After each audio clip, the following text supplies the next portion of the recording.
Hi there. Welcome to GoodLot Farm and Farmstead Brewing.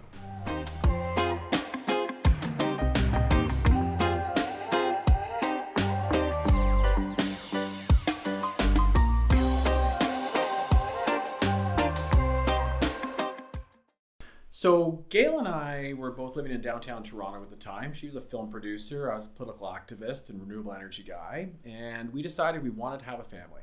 And we decided we did not want to do that downtown Toronto. And Gail said, let's move back to my hometown of Caledon, Ontario, which I didn't know where that was. And we came up and started looking around and found this amazing heritage farm that was first farmsteaded in 1826, roughly, by the Pinckney family, original Scottish family to the region. Mm-hmm. And it was very raw and it was everything we wanted, and we just jumped at it right away. And so in 2009, we moved up here to this farm and then spent the winter deciding what specialty crop are we going to grow. And we were always drinking craft beer through that analysis and that study, and hops really came to the forefront. And we loved the craft beer movement. We loved the beers they were making, and we thought, let's support that industry. Let's start growing organic hops. And so I actually went around to a few different brewers that I liked at the time and said, hey, what hops do you love? I'm going to grow them for you and I'm going to be your supplier. And they gladly told me what they liked.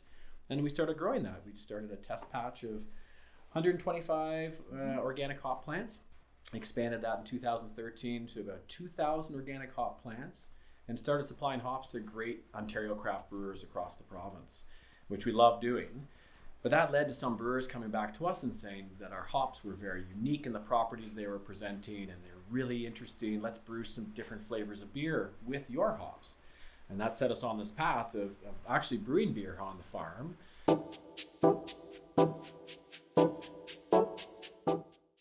So in about 2017, we decided that we wanted to start brewing beer and really explore the terroir of Ontario. We didn't see a lot of people doing that.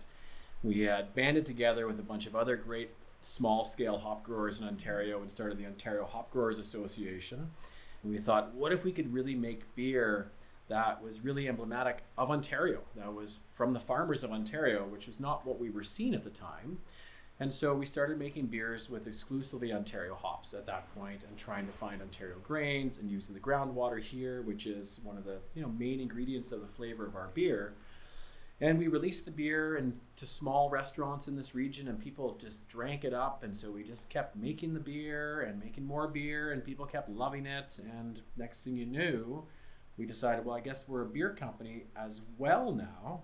And so we launched GoodLot Farmstead Brewing Company to go along with GoodLot Farm.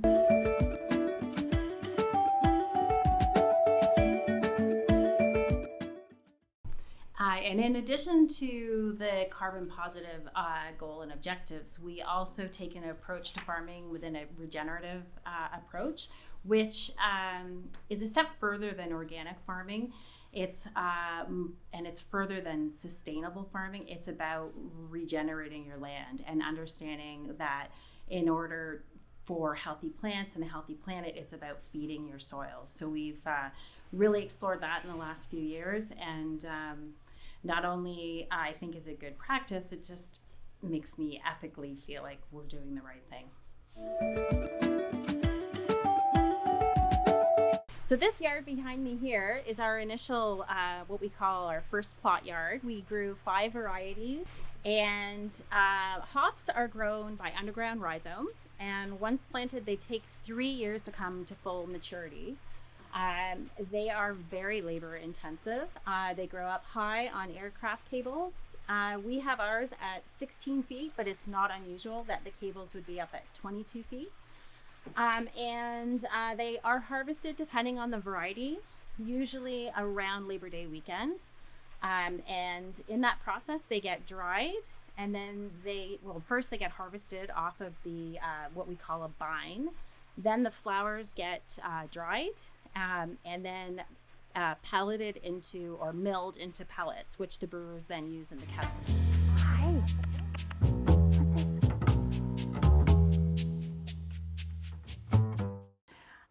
So I've been really excited to work with a group here in Erin called the Erin Soil Health Coalition, and it's a community initiative which helps farmers and landowners start to use regenerative techniques and do baseline testing. So for our farm here, it's been a 3-year process, and we're really starting to make some great progress on incorporating regenerative techniques all throughout our farm. What's really great as a farmer is I get to grow hops, but I also get to explore other ingredients that we get to use in the beer. For instance, this is dried yarrow. We did actually harvest a ton of it. Beyond it is wormwood, and we've got other herbs and elderberries and rose hips, and we get to use these things to play in the creation of our beer. But what's even more fun is that we get to collaborate with other farms that grow other ingredients that we then use, and it's a really great partnership.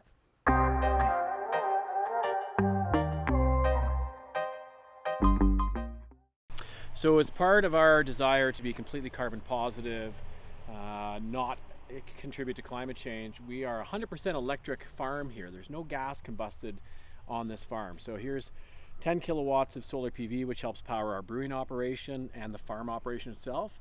And we have another 10 kilowatts on our renovated barn as well to power the farm.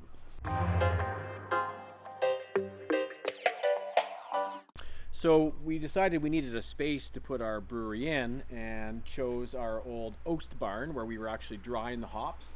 And really important to preserve the embedded carbon footprint of this barn. Most contractors told me to knock it down, build a new steel building.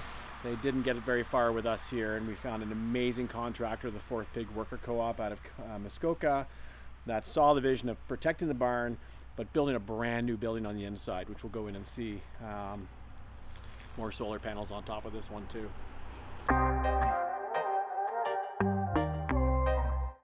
So we're in the brewery now. As you can see, it looks like a brand new steel building inside, though we preserved the exterior original barn structure on the outside. So we renovated this space to what's called passive house standards, super insulated, super airtight to reduce all energy use in here, minimize carbon footprint.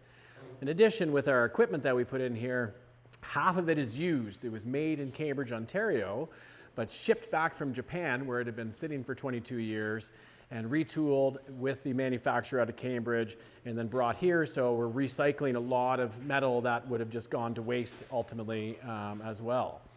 And then we have a specially designed brew house here. And the main factor about this is that it's all electric, so we can power it with solar.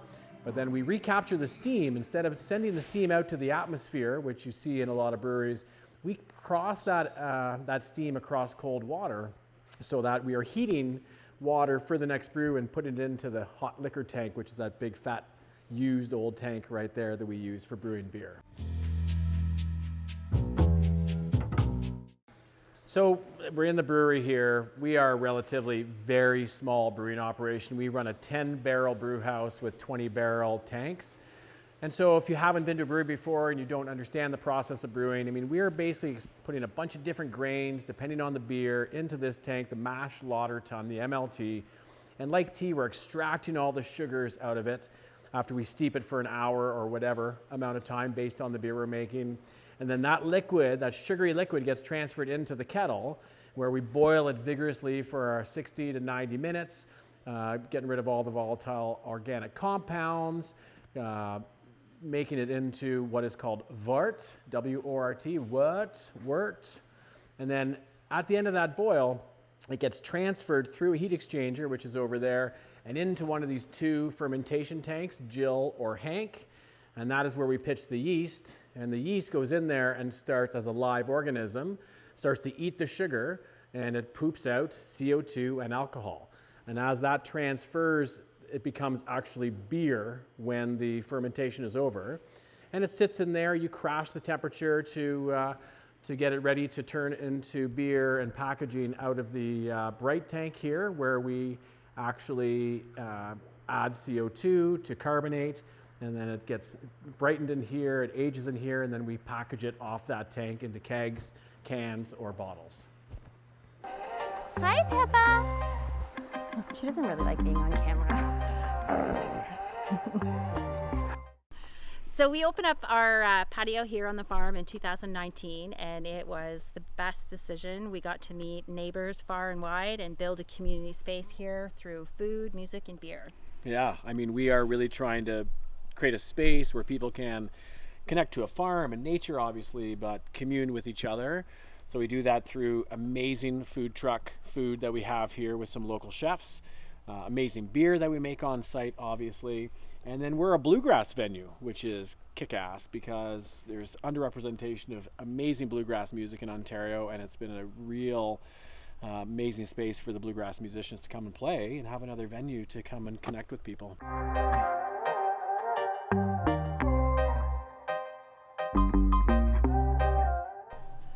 Thanks for spending time with us today at GoodLot. See ya.